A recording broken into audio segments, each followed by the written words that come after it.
Alô, mais uma vez temos o prazer de estar aqui com vocês, na expectativa de estudarmos alguns assuntos relacionados com a Bíblia.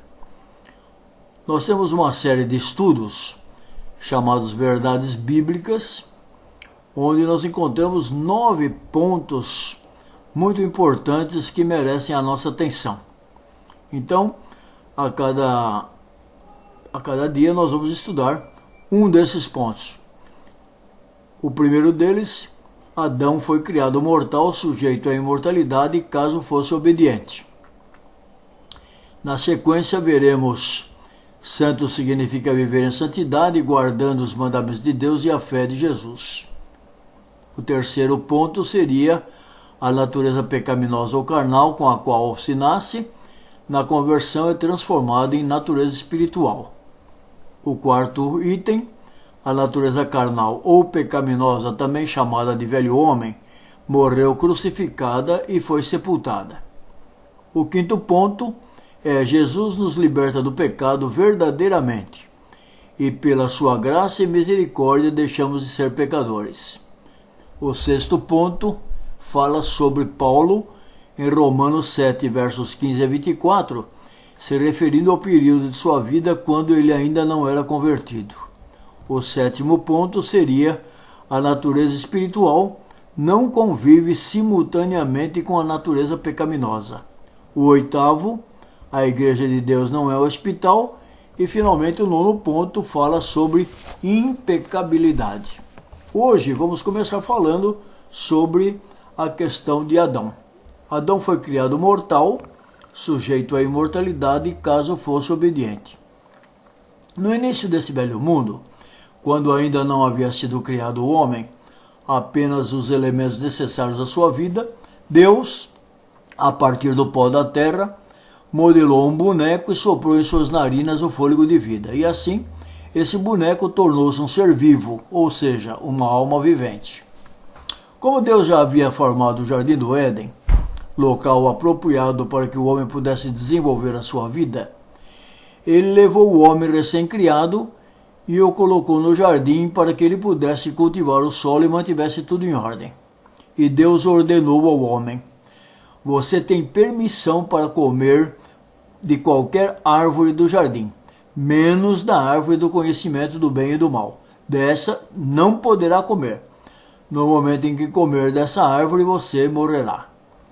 A mim me parece não haver dúvida diante desse relato de que o homem foi criado mortal, uma vez que Deus prometeu a morte em caso de desobediência. Se Deus prometeu a morte ao homem, caso ele viesse a comer do fruto da árvore do conhecimento do bem e do mal, isso significa que ele, homem, poderia vir a morrer e que, portanto, ele fora criado mortal.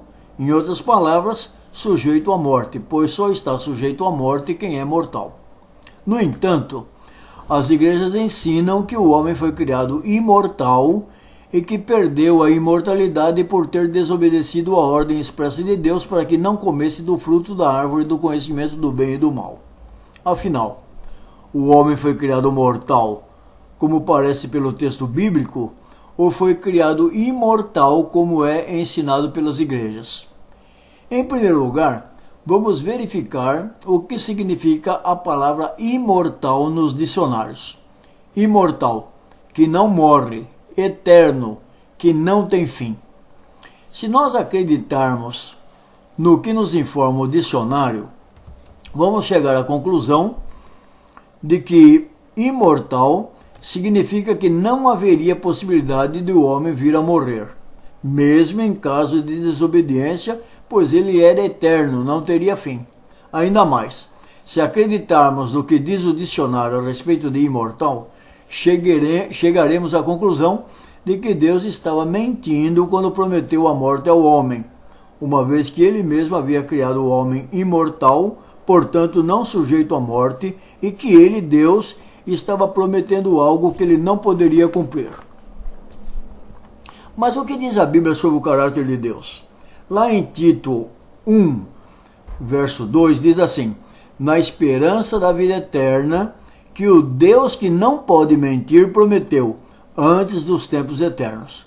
Em Hebreus 6,18 também encontramos praticamente a mesma situação, para que mediante duas coisas imutáveis, nas quais é impossível que Deus minta, forte alento tenhamos, nós que já corremos para o refúgio, a fim de lançar mão da esperança proposta. Outra coisa que nos chama a atenção em relação a este assunto é o fato de Deus ter colocado o homem à prova para lhe dar a imortalidade, quando na verdade a imortalidade já lhe havia sido concedida, se aceitarmos que o homem foi criado imortal e que, portanto, não haveria nexo em Deus fazer esse tipo de promessa. Como nós sabemos pela Bíblia que é impossível que Deus minta, chegamos à conclusão que o homem foi criado mortal, sujeito à imortalidade, isso é, a imortalidade lhe seria concedida sob condição. Que condição? A condição da obediência. Caso o homem permanecesse fiel a Deus, não comendo do fruto da árvore do conhecimento do bem e do mal, como Deus havia estipulado, ele, homem, receberia ao final da prova a imortalidade e viveria por toda a eternidade ao lado de seu Criador. Para confirmar a nossa crença da imortalidade do homem quando da criação, vamos ver o seguinte texto que encontramos no livro O Grande Conflito, segunda edição, datado de 1996, a página 306, e que foi escrita pela escritora Ellen G. White. Ela diz assim: a imortalidade prometida ao homem, sob condição de obediência, foi perdida pela transgressão. Percebemos que a irmã White nos diz que a imortalidade não foi concedida na criação, foi prometida na criação, e só se concretizaria caso o homem passasse pela prova da obediência. Outra coisa que deve ser levada em consideração para concluirmos que o homem foi criado mortal é o fato de Deus ser onisciente, ou seja, Deus sabe de tudo antes mesmo de acontecer. E ele, evidentemente, sabia que o homem não suportaria a prova da obediência e não daria a imortalidade ao homem para que se continuasse a ser pecador por toda a eternidade. O fato de Deus ter criado o homem mortal significa que ele não queria que o homem vivesse para sempre? Absolutamente, pelo contrário. Deus tem todo o interesse na imortalidade do homem, e isso é tanto verdade que ele não poupou a vida de seu próprio filho para que o homem viesse a ter a oportunidade de vir a viver por todo sempre. Isso se torna mais importante ainda quando tomamos conhecimento de que Jesus foi oferecido para morrer no lugar do pecador, mesmo antes da fundação do mundo, ou seja, mesmo antes do homem ter sido criado e de ter caído no pecado. Graças a Deus que por meio de sua palavra podemos aprender as verdades que Deus coloca à nossa disposição para uma vida mais consagrada a Ele. Que tenhamos disposição para estudar os ensinos de Deus e que estejamos dispostos a colocar em prática o que aprendemos e assim sejamos uma luz aqui neste mundo, estando preparados para a vida eterna e ajudando outros a se prepararem também.